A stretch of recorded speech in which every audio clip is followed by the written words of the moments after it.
요한일서 4장 7절로 21절, 지난주에 한번 읽었던 말씀인데 이제는 오늘은 교우님들이 먼저 읽으시고 제가 두 번째로 읽고 그렇게 하겠습니다. 7절부터 여러분 다 같이 읽으십시오. 시작.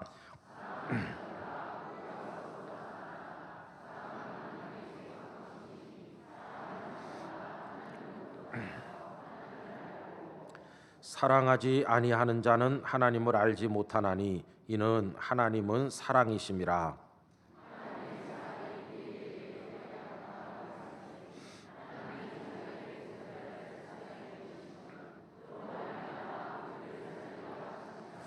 사랑은 여기 있으니 우리가 하나님을 사랑한 것이 아니요 하나님이 우리를 사랑하사 우리 죄를 속하기 위하여 화목제물로 그 아들을 보내셨음이라.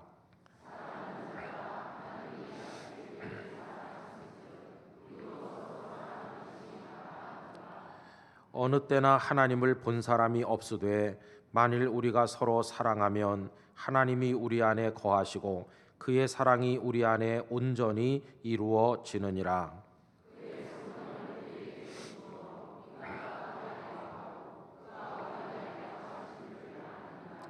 아버지가 아들을 세상의 구주로 보내신 것을 우리가 보았고 또 증언하노니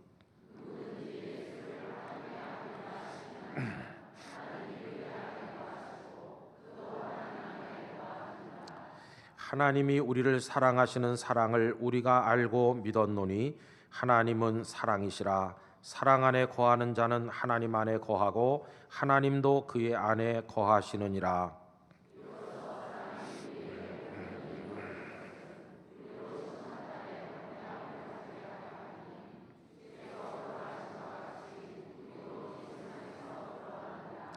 사랑 안에 두려움이 없고 온전한 사랑이 두려움을 내쫓나니 두려움에는 형벌이 있음이라. 두려워하는 자는 사랑 안에서 온전히 이루지 못하였느니라.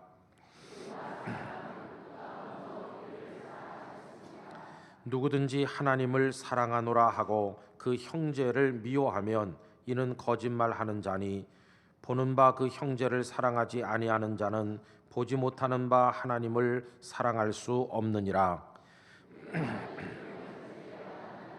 하나님을 사랑하는 자는 또한 그 형제를 사랑할지니라. 아멘.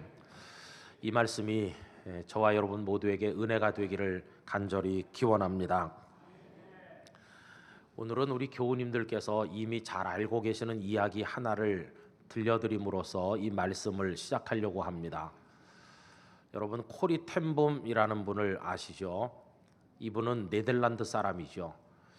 그런데 2차 세계대전 때 히틀러 그 나치에게 쫓기는 유태인들을 불쌍히 여겨서 숨겨주곤 했어요. 근데 그게 발각이 됩니다. 그래서 코리 텐봄의 모든 가족들이 유태인들도 아닌데 강제 수용소로 끌려가게 됐어요. 얼마나 모진 고문을 당하고 험한 꼴을 많이 겪었는지 몰라요. 결국은 그 강제 수용소에서 이 코리 텐봄 여사를 제외한 나머지 가족이 모두 다 거기서 죽게 됐습니다. 혼자 이제 살아남아서 전쟁이 끝난 다음에 그 수용소에서 나오게 되죠. 그리고는 하나님의 말씀을 공부하고 이제 복음을 전도하는 전도자가 되셨습니다. 가는 데마다 하나님 말씀을 설교하고 이렇게 하는데 어느 날 주님께서 그 마음속에 말씀하시는 거예요. 지금 독일 사람들이 어리석은 전쟁을 치룬 이후에 폐허 위에서 말할 수 없는 고통을 겪고 있다. 그러니 너 독일에 가서 말씀을 전하라. 마치 요나에게 니느웨로 가서 복음을 전하라고 하는 것과 같은 맥락의 말씀이었습니다. 그녀는 고개를 흔들면서 거절했습니다. 하나님, 내가 다른 데는 다 갈 수 있어요. 그러나 그건 원수의 나라입니다. 난 못 가요. 독일에는 절대 독일 사람들에게는 나 하지 않겠어요. 그런데 하나님께서요, 내 아들 너의 구주 그리스도를 알지 않느냐. 그가 찔림을 당하고 침뱉음 당하고 그가 머리에 가시면류관을 씌우는 그런 고통 가운데서 그들을 위해서 십자가를 지지 않았느냐. 너는 내 딸이 아니냐? 네가 정말 내 딸이라면 순종해라. 그래서 이 코리텐붐 여사는 결국 독일에 들어갑니다. 그리고 독일 사람들을 만나서 그 독일인들에게 하나님의 사랑을 설교하기 시작을 했습니다. 여러 교회마다 방문하면서 말씀을 전했는데 어느 주일에 한 교회 가서 말씀을 전하고 예배가 끝나고 뜰에 나와서 사람들을 만나는데 피가 거꾸로 솟고 심장이 멎는 것 같은 충격을 받게 됐어요.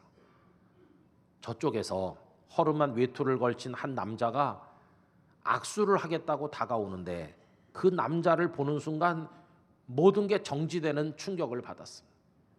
그 다가오는 남자는 그 가족들이 수용돼 있던 그 강제 수용소에서도 가장 악명 높던 간수였기 때문입니다. 그 원수가 다가오고 있는 거죠.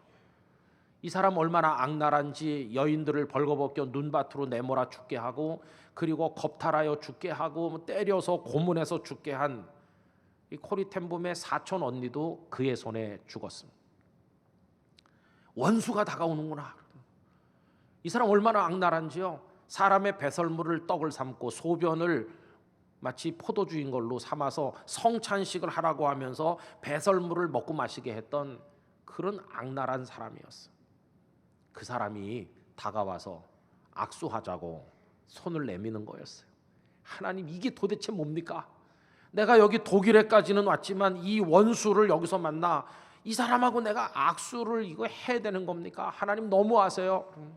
왜 이렇게 잔인하게 나를 몰아붙이십니까? 주께서 또 말씀하시는 거예요. 내 몸에다 못 박고 내 옆구리에 창으로 찌르고 나를 죽게 한 그들을 나는 용서했고 그들을 위해서 내가 십자가 진 건 네가 알지 않느냐? 너 손 내밀어라. 너도 용서해. 너도 사랑해라. 그래서 막 떨리는 손으로 그 사람의 손을 잡는데 그의 손을 잡는 순간 그 손도 역시 따뜻하더라는 것입니다. 그리고 그녀의 마음속에 지금까지 한 번도 경험해보지 못했던 하나님의 평화가 내려 덮이는 것을 느끼게 되었다고 합니다. 그런데 이게 웬일입니까? 그 원수, 그 남자가요, 그냥 닭똥 같은 눈물을 주르륵 흘리면서 당신은 네덜란드 사람인데 우리 독일 사람들이 당신네 나라 사람들에게 못할 짓을 너무 많이 했죠. 그런데 그걸 다 용서하고 잊어버리고 여기 와서 말씀을 전해주다니 너무너무 감사합니다.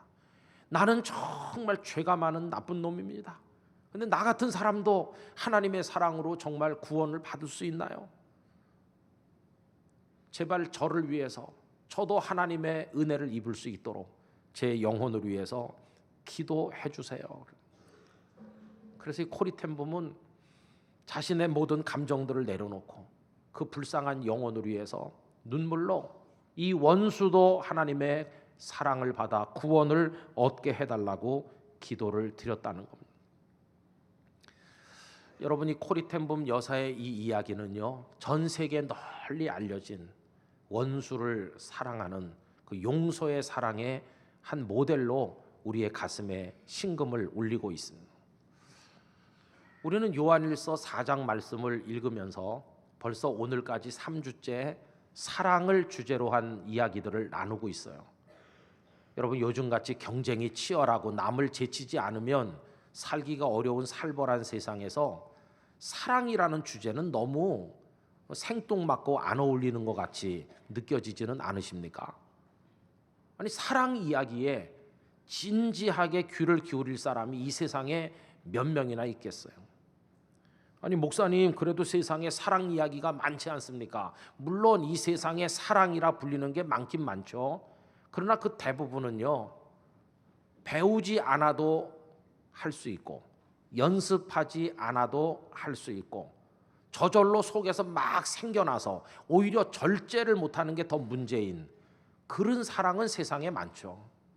예를 들면 한눈에 만나자마자 홀딱 반해서 사랑의 열병을 앓는 청춘 남녀의 사랑 같은 거는 배울 필요도 없고 연습을 하지 않아도 되고 그냥 저절로 확 끌어오르는 열정 아닙니까? 오히려 절제를 못하는 게 더 문제일 때가 많지요. 그런 사랑은 다 원하는 거예요. 나도 청춘이 가기 전에 그런 사랑 해봤으면. 사람들은 다 그렇게 생각하잖아요. 또 내가 굉장히 외롭고 지금 어려운데 누가 미소 지으며 다가와서 내가 옆에 있어드리고 도와드리겠습니다, 그거 싫어할 사람이 어디 있어요? 뭐 그런 사랑이야 세상 사람들이 다 원하는 사랑이죠. 근데 여러분, 우리가 하는 얘기는 그런 얘기가 아니거든요. 성경에서 우리가 발견하는 사랑, 다른 말로 환원해서 말하면 하나님께서 보여주신 사랑은 배우지 않아도 할 수 있고 애쓰지 않아도 막 생겨나고 연습 같은 거 안 해도 우리 속에 채워지는 그런 사랑이 아니거든요. 성경이 말씀하는 하나님이 보여주신 사랑은요, 참 이게 어려운 사랑이에요. 어려운 사랑. 잘 안 돼요. 아무리 해도 그 사랑이 생기질 않아요. 그리고 그 사랑을 하려고 그러면 너무 힘들어요. 그럼 여러분, 하나님께서 먼저 보여주신 그 사랑이 어떤 겁니까? 우리 지난 주일에 간단하게 생각을 했는데 세 가지로 제가 말씀드렸죠. 하나는 그 사람이 나를 사랑하길 기다리는 게 아니고 하나님께서 먼저 하는 사랑, 그게 첫째였습니다. 여러분 생각나서 둘째는 뭐죠? 상대방을 잘 되게 해주다가 궁극적으로는 살려주는 사랑, 살리는 사랑. 그리고 마지막 사랑의 절정은 용서하는 사랑. 이게 하나님께서 보여주신 사랑이라고 그랬어요. 근데 여러분, 이 하나님께서 보여주신 사랑은요, 잘 안 돼요. 이게 굉장히 어려운 거고 힘들어서 참 이게 하기가 보통 문제가 아니에요. 그럼 여러분, 하나님께서 우리의 속을 다 들여다보시는 분이신데 우리가 이런 사랑을 하는 걸 힘들어하고 어렵게 생각한다는 걸 모르실까요? 너무나 잘 알고 계시죠. 뻔히 알고 계셔요. 그러면 하나님께서 이렇게 말씀하시면 좋지 않겠어요? 야, 사랑은 힘든 거야. 그러니 너 너무 그렇게 어려운 사랑 하려고 애쓰지 마라. 그냥 네 가슴에 막 저절로 생기는 감정, 애쓰지 않아도 저절로 솟아나는 사랑, 그런 쉬운 사랑이나 해. 그냥 그렇게 쉽게 살아야지. 그렇게 해. 이렇게 말씀해 주시면 우리가 훨씬 마음이 가벼웠을 텐데 하나님께서는요, 그렇게 하지 않으시는 거예요. 너도 어려운 사랑을 해라. 힘들지만 내가 보여준 그 사랑을 너도 해라. 이렇게 말씀하는 게 그게 문제입니다. 이게 우리 딜레마예요. 또 더군다나 단언하시기를 그런 사랑을 하는 사람은 하나님께로부터 나서 하나님을 아는 사람인 반면 그런 사랑을 안 하면 하나님을 모르는, 하나님과 관계가 없는 사람이라고까지 말씀을 하시지 않았나요? 이제 그게 오늘 읽은 말씀 가운데 7절과 8절에 나오는 내용이죠. 우리 여러 번 읽었지만 다시 한번 읽어보겠습니다. 사랑하는 자들아, 우리가 서로 사랑하자. 사랑은 하나님께 속한 것이니 사랑하는 자마다 하나님으로부터 나서 하나님을 알고 사랑하지 아니하는 자는 하나님을 알지 못하나니 이는 하나님은 사랑이심이라. 아멘은 우리 할 수 있는데 그 사랑 여러분 할 수 있으세요? 어떻게 하고 싶으세요? 저절로 생겨나는 본능적인 쉬운 사랑은 나 얼마든지 해. 그렇지만 이렇게 힘든 사랑은 나 자신 없어. 별로 하고 싶지도 않아. 꼭 해야 될 필요가 있나? 여러분 이런 생각 안 드세요? 그 아까 그 처음 했던 코리텐붐 여사 이야기에서 그 원수가 손을 내밀었을 때 뭐 그 손을 잡아준다고 해서 갑자기 이 세상이 천당같이 천국같이 변하는 것도 아닐 거고 그 손을 뿌리쳤다고 해서 갑자기 세상이 무너지는 것도 아니잖아요. 뭐 악수를 해서 잡아준들 안 잡은들 뭐 비슷하잖아요. 꼭 그런 사랑을 안 해도 될 것 같지 않습니까? 우리 교우님들이 힘들지만 나도 그런 사랑을 해야지 했다고 해서 무슨 하늘에서 돈다발이 떨어지나요? 지진이 났는데 다 죽었는데 나만 홀로 살아남나요? 핵이 터졌는데 다 없어졌지만 나는 멀쩡하고, 왜? 그런 힘든 사랑을 했기 때문에. 뭐 그런 겁니까? 그런 게 아니라는 걸 잘 아시죠? 그런 힘든 사랑을 해봤댔자 돈벼락을 맞는 것도 아니고요. 지진이 난다고 나 홀로 사는 것도 아니고요. 핵이 터졌는데 나 혼자만 온전한 것도 아니에요. 오히려 그런 이들은 더 먼저 죽을 가능성이 있습니다. 왜? 남들은 뒤로 물러가라 그러고 위험한 곳에 자기가 먼저 가니까. 그런데 왜 이렇게 뭐 별로 주어지는 대가도 없는데 애쓰고 힘써서 그런 사랑을 꼭 할 필요가 왜 있을까? 이런 생각이 들지 않으세요? 여러분, 사람이 자기를 증명하는 방법이 여러 가지 있어요. 우리가 외국에 갔을 때 당신 신분을 봅시다. 어느 나라 사람이요? 그렇게 물으면 여권을 보여주면 됩니다. 거기 대한민국 정부가 발행한 여권 보여주면 대한민국 사람 증명되지 않습니까? 그리고 내가 어느 회사에 취직을 하기 위해서 일정한 지식을 배웠고 또 소정의 자격을 갖췄다는 걸 증명하려면 졸업증명서 그리고 무슨 자격증 사본 이런 거 갖다 보여주면 증명되잖아요. 자, 그러면 저나 여러분이 이 세상 사람들 앞에서나 하나님 앞에서 하나님의 사람이라는 걸 증명하려면 어떻게 하면 될까요? 여러분, 그걸 위해서 우리가 땅끝 교회 교인이라고 교인 증명서 한 장 떼가지고 가슴에 달고 다니면 그게 우리가 하나님의 사람이라고 증명해 줄까요? 저 같은 목사가 노예 사무실에 가서 목사 증명서를 떼가지고 여기 달고 다니면 사람들이 저를 하나님의 사람으로 인정해 줄까요? 아닙니다. 교회 다니는 사람으로는 인정해 주겠죠. 그러나 하나님의 사람이라는 증명은 아닌 것이에요. 그럼 하나님의 사람이라는 걸 증명하는 건 뭐냐? 이렇게 힘들고 어려운 사랑을 하는 사람이 되는 겁니다.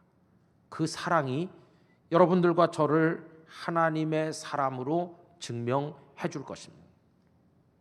그래서 우리 마음속에 그런 사랑을 해야지 하는 간절한 마음이 있고 그런 사랑을 하고자 하나님 앞에 기도를 하고 그런 사랑을 조금이라도 해보려고 몸부림을 치고 실천을 하면 그게 바로 증명해 주는 것이고요. 만약에 그런 사랑을 할 필요도 없다고 생각하고 그런 어려운 사랑을 하는 사람을 오히려 바보같이 생각하면서 그렇게 산다면 아무리 목사일지라도 교회 오래 다닌 중직자라 할지라도 하나님의 사람이 아니라는 것밖에는 증명하는 게 없는 겁니다. 그래서 우리 땅끝 교회 성도들 오늘 이 예배 오신 분들이 여러분 사랑의 이야기를 통해 여러분들이 하나님의 사람임이 증명될 수 있기를 원하는 것입니다. 뭐 그냥 대강 살다가 끝낼 생각이라면 뭐 굳이 그렇게 할 필요가 없겠지만 그렇지 않고 정말 나라는 존재와 하나님이 연결되어 하나님의 사람으로 이 세상을 살기를 소원하신다면 그 사랑의 소용돌이치는 물결 속으로 나를 던져 넣어서 하나님의 사랑을 많이 받기도 하고 그 사랑을 실천하기 위한 노력도 기울이며 살아야만 한다는 것이. 여러분, 이제 이 이야기를 조금 더 우리가 반복하면서 진행을 시켜보겠습니다. 그럼 우리 교인들이 힘들게 노력을 하셔서 어려운 사랑을 좀 실천하고 그래도 내가 하나님의 사람이잖아 이렇게 하면서 사신다 합시다. 사람들이 이제 다 우리를 하나님의 사람으로 인정해 준다고 칩시다. 그럼 뭐 달라지는 게 있습니까? 지난 목요일 저녁에 저랑 같이 신앙훈련 하시는 분들 그리스도인의 경건한 삶이라는 주제로 몇 주간째 모였는데 제가 이런 말씀을 드렸거든요. 이제 어제부터 광복동 트리 축제가 시작이 됐으니까 여러분들도 한번 가보세요. 근데 이제 어떤 한 남자 하나님을 믿고 하나님의 사랑을 받고 나도 그렇게 살아야지 하면서 늘 고심하는 한 남자가 아내와 아이들을 데리고 광복동에 바람소리로 왔다고 칩시다. 그리고 그 옆에 전혀 하나님을 알지도 않고 그리고 뭐 사랑 이런 거 생각도 안 하고 관심도 없는 그런 남자가 또 처자식을 데리고 놀러 왔다고 칩시다. 그럼 이 두 가정이 이렇게 광복동에 가서 트리 앞에서 사진도 찍고 예쁘다 멋지다 뭐 그러면서 애들은 좋아서 깡충깡충 뛰고 애들 맛있는 것도 사주고 뭐 이렇게 하는 걸 제3자가 가만히 바라보면 뭐 다릅니까? 그게 모양이? 다른 게 아무것도 없어요. 다 똑같아요. 다 똑같은 모습으로 구경을 하다가 한두 시간 머물다가 그저 다 또 자기들의 볼일을 따라 처소를 따라 다 이렇게 흩어져 가고, 그러고 나서 몇십 년이 지나는 동안 보면 그들은 다 똑같이 늙고 똑같이 인생을 끝내고 떠나는 것 같아요. 뭐 아무 차이가 없는 것처럼 보여. 그게 그거 아닌가? 막 애쓰면서 하나님의 사랑 이렇게 하면서 그 사랑을 이루려고 해봤자 뭐 다른 게 아무것도 없는 것 같잖아요. 그렇죠? 아까 말씀드린 좀 저속한 얘기지만 무슨 돈벼락을 맞는 것도 아니고 그렇게 힘들게 산다고 누가 기억해 주는 것도 아니잖아요. 여러분, 우리가 그렇게 애써서 산다고 100년 200년 후에 사람이 영도 그 남항동에 복내동에 누가 그렇게 살았지 누가 기억해 주겠습니까? 아무도 기억 안 합니다. 지금 나는 대단한 열정으로 살지만 아무도 기억 안 한다니까요. 그리고 혹시 한두 사람은 기억하겠죠. 예를 들면 뭐 슈바이처 박사라든지 마더 테레사 수녀, 그런 이들은 수백 년 지난 다음에도 이름 몇 자가 남아 있고 사람들이 야, 그 수백 년 전에 그런 분이 있었다, 이렇게 몇 명 정도는 알겠죠. 몇 명 정도. 그럼 그 기억을 해주면 무슨 일이 있습니까? 아무 일도 없어요. 기억해 준다고 그래서 죽었던 테레사 수녀가 다시 생환해 가지고 또 사는 것도 아니고, 또 산다 한들 그게 무슨 의미가 있겠어요? 그러니까 그렇게 어려운 사랑을 하고 하나님의 사랑 맨날 이렇게 찾아가면서 힘들게 살아봤자 주어지는 게 아무것도 없어요. 그런데 여러분, 그럼에도 불구하고 아무것도 다른 것도 없는데 왜 우리는 그렇게 애를 쓰는 것일까요? 사람들은 물어봅니다. 하나님이 도대체 누구길래, 어떤 분이길래 인생 안에 그분을 모셔드려가지고 왜 그렇게 힘들게 사랑을 해야 되느니 이렇게 말하면서 부담스러운 인생을 어렵게 사느냐, 하나님이 도대체 뭔데 그러느냐, 이런 질문을 하는 사람들이 세상에 많아요. 여러분, 그런 많은 사람들의 질문 앞에서 우리 땅끝교회 성도님들은 뭐라고 대답을 하시겠어요? 막말로 하긴 그래, 뭐 하나님이 나랑 무슨 상관이 있나, 이렇게 하면요 굳이 여기 앉아서 이렇게 있을 필요가 없는 거죠. 아침에 늦잠도 못 주무시고 시계 계속 보면서 8시야 8시 반이야 일어날 때가 됐네 그러면서 일어나서 씻으시고 또 바르고 신경 써서 거울 앞에서 이렇게 또 패션 모델처럼 하시고 와가지고 지금 앉으니까 졸음도 사르르 오는데 애 써서 이렇게 와가지고 있을 필요가 없죠. 그죠? 뭐 하나님이 내 인생에 아무것도 아니라고 생각한다면 우리 교우님들은 어떻게 대답하시겠어요? 그렇지만 여러분, 하나님이란 분, 그 하나님 내 인생의 어떤 분일까?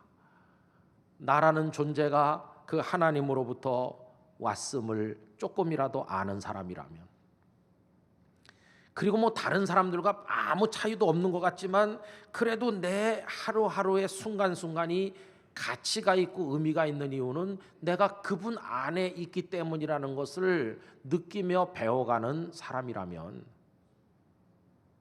그리고 짧은 인생 몇십 년 그냥 훌쩍 살다 가는 거지만 사람들이 기억해 주지 않는다 할지라도 그래도 내가 나 자신이 그 하나님을 의식하면서 하나님 앞에 사는 삶을 귀하게 여겨서 사는 거라면 그런 사람에게는 하나님이 소중하지 않겠습니까?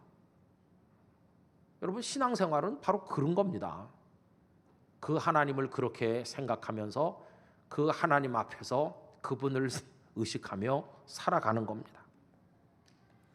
저는 오늘 3부 예배 오신 우리 교우님들이 그래서 이 자리에 계신 줄로 믿습니다. 그렇게 믿고 싶어요. 그래서 여기 지금 오기 위해서 여러분이 오전에 애쓰고 분주하게 서둘렀는데 하나도 그게 싫지 않고 여기 앉아서 1시간 남짓 흘러가는 시간이 털끝만큼도 헛되지가 않고 여기서 찬송하고 기도하는 게 하나도 힘들게 느껴지지 않고 없는 중에도 헌금을 준비해서 하나님 앞에 바쳐도 조금도 아까운 생각이 안 들고 그냥 사는 것도 힘든데 하나님의 뜻이 내 인생에 이루어지기를 위하여 그렇게 살려고 결심하고 결단하는 기도를 드리는 우리 행위가 조금도 어리석게 여겨지지 않고, 그리고 여기 1시간 예배가 하나님을 생각할 수 있어서 너무나 감사해. 그렇게 우리가 생각하며 나갈 수 있다면 우리는 하나님의 사람인 것이에요.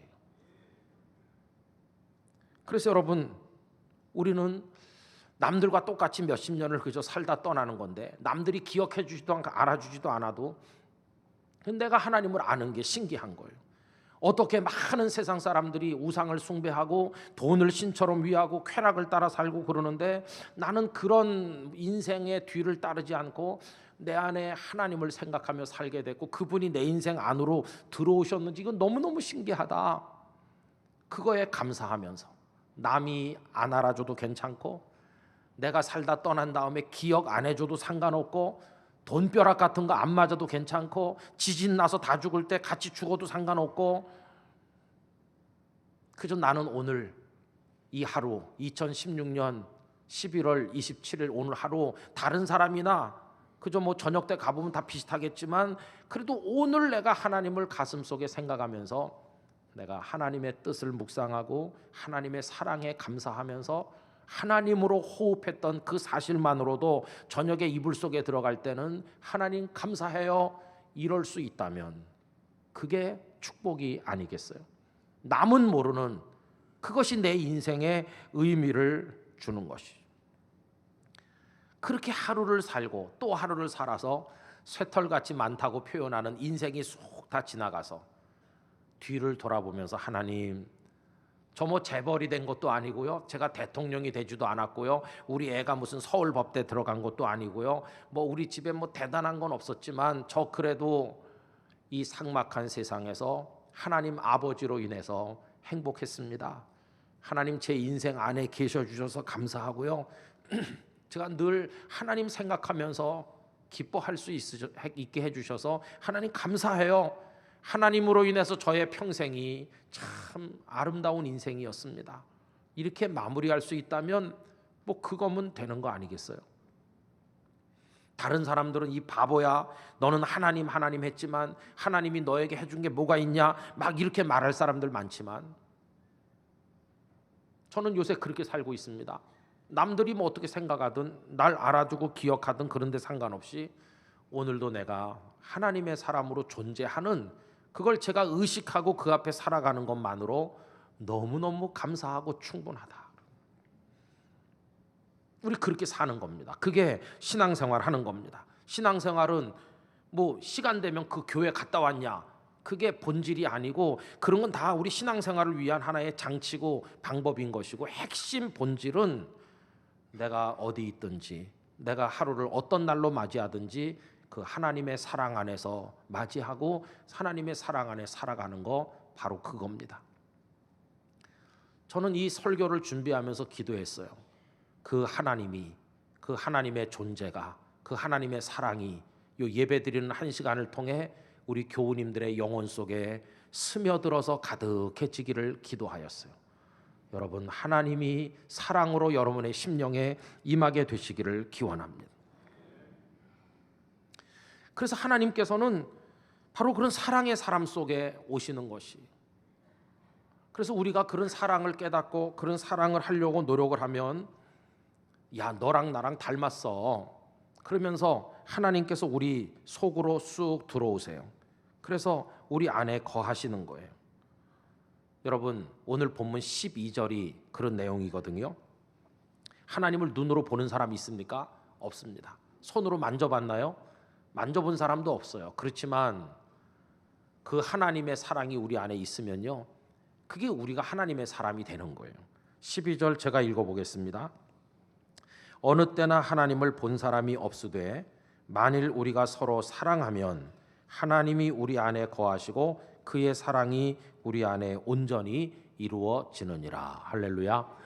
그래서 그 사랑이라는 걸 매개로 해서 하나님께서 우리 속에 들어오시는 거예요. 성도 여러분 눈으로 보지도 못했고 손으로 만져본 적 없지만 하나님 이렇게 하니까 하나님의 사랑이 내 속에 느껴지고 내가 하나님을 사랑하고 이웃을 사랑해야 되겠다는 생각이 들면 지금 하나님이 여러분 속으로 들어오신 거예요. 이 속에 계신 것이에요. 계속 그렇게 살면 그 사랑이 온전한 사랑으로 내 영혼 안에 가득하게 채워지게 된다는 것이. 이제 우리가 할 일은 뭘까요? 그 사랑의 하나님 안에서 그냥 기쁘게 사는 거예요. 그게 신앙생활 하는 것이. 하나님께서 우리에게 사랑의 선물을 보내주셨잖아요. 하나님이 세상을 이처럼 사랑하사 독생자 예수님을 주셨다고. 오늘이 대림절 첫 주일인데 예수님은 하나님께서 우리에게 보내주신 사랑의 선물입니다. 하나님이 보내주신 사랑의 선물, 택배가 도착하듯 2000여 년 전 베들레헴에 우리 주님이 오셨잖아요. 그럼 우리는 하나님 감사해요 그러면서 그 예수님을 선물을 받듯이 받으면 되는 거예요. 그게 예수님을 나의 구주로 인정하는 것이죠. 그러면 하나님께서 기뻐하십니다. 야, 내가 택배 보냈는데 받았냐?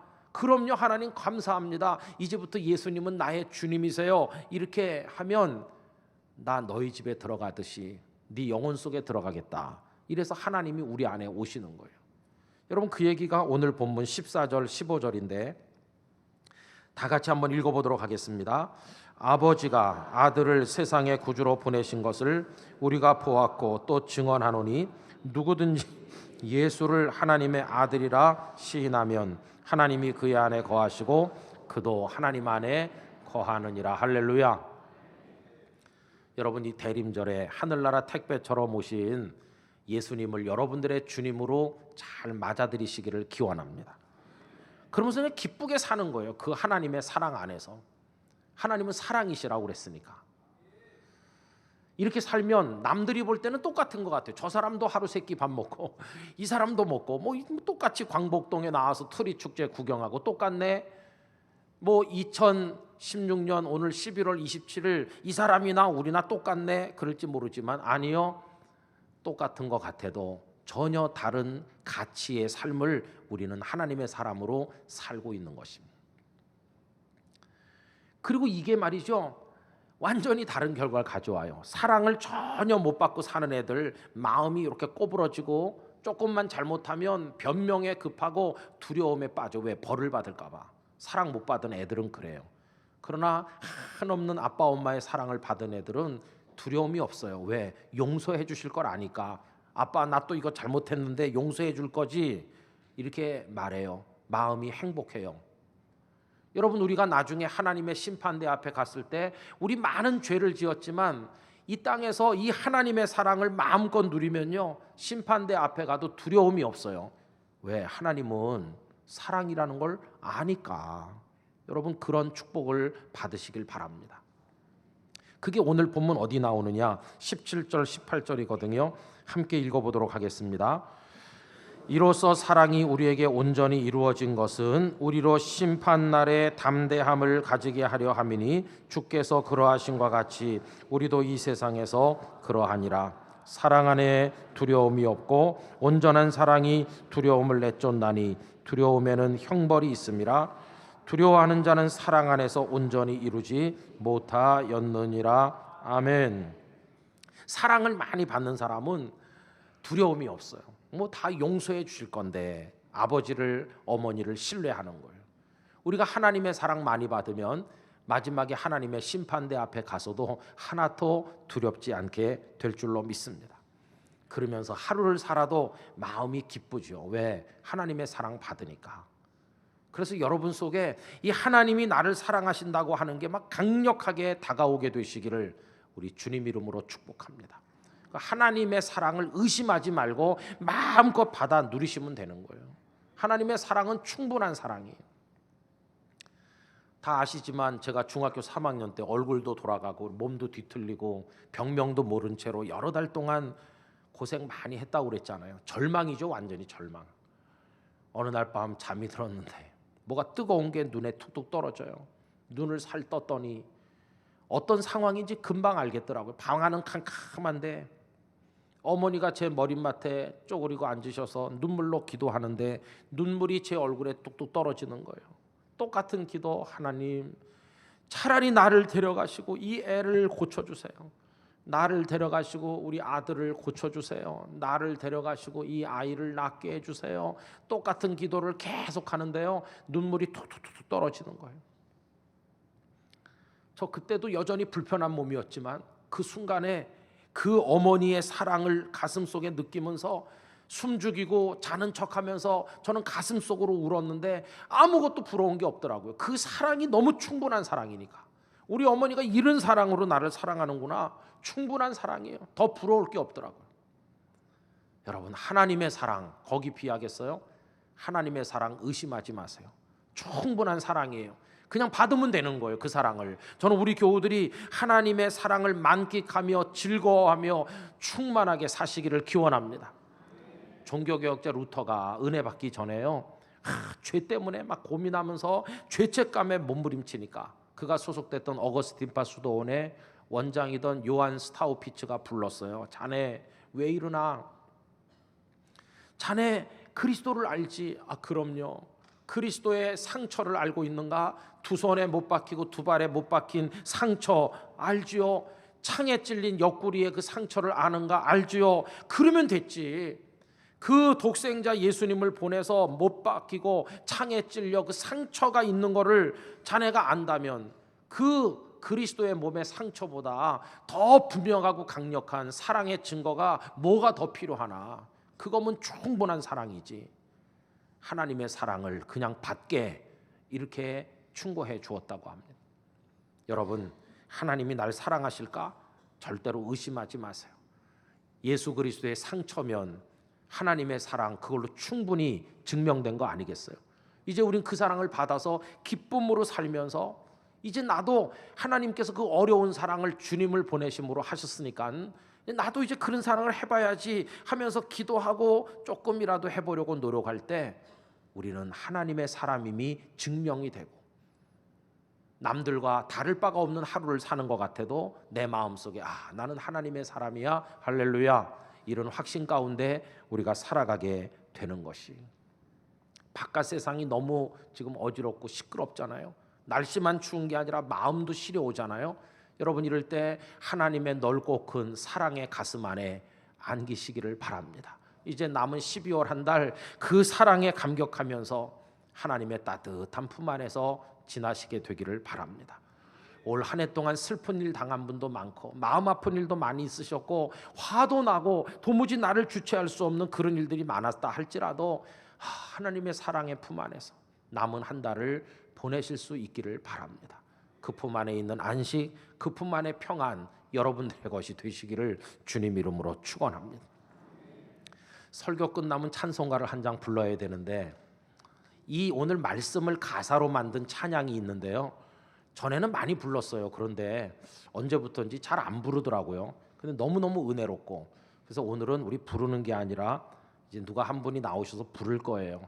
자막이 또 화면에 나올 거니까 보면서 오늘 성경 말씀을 가사로 만든 찬양이구나 들으시면 귀에 익숙할 거예요. 그 찬양을 조용히 듣는 시간, 여러분의 영혼 속에 하나님의 사랑이 막 흘러 들어오는 축복이 있으시기를 주님의 이름으로 기원합니다. 우리 다 같이 기도하겠습니다. 하나님의 사랑을 받고 그 사랑 안에 살고 그 사랑을 실천하는 하나님의 사람이 되어 행복한 그리스도인이 되게 해달라고 우리 다 같이 한번 기도합시다. 하나님 아버지, 오늘도 귀한 말씀을 저희들이 같이 읽고 나누게 하심을 감사합니다. 이 삭막한 세상에 하나님의 사랑이 우리 교우들 안에 흘러나게 하시고 그 사랑받는 감격 안에 살게 하시고, 하나님 감사합니다. 저도 이제 그 사랑 안에서 그 사랑의 사람으로 살겠습니다. 결단할 수 있도록 인도해 주옵소서. 남들이 뭐라고 해도 기억해 주지 않아도 괜찮습니다. 우리 하나님의 사랑이 하루하루를 살아도 가치 있게 하나님의 백성으로 살기를 원합니다.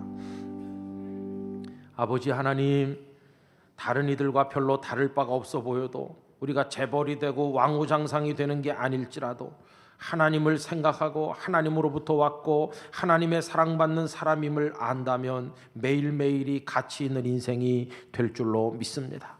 그렇게 하나님의 사람으로 살며 우리도 그 사랑을 실천하기 위해 기도하며 걸어가는 인생이 되도록 축복하시고, 바깥 세상이 어려울수록 그 사랑의 품 안에 안식을 얻는 땅끝 가족들 되게 하여 주시옵소서. 예수님의 이름으로 기도하옵나이다. 아멘.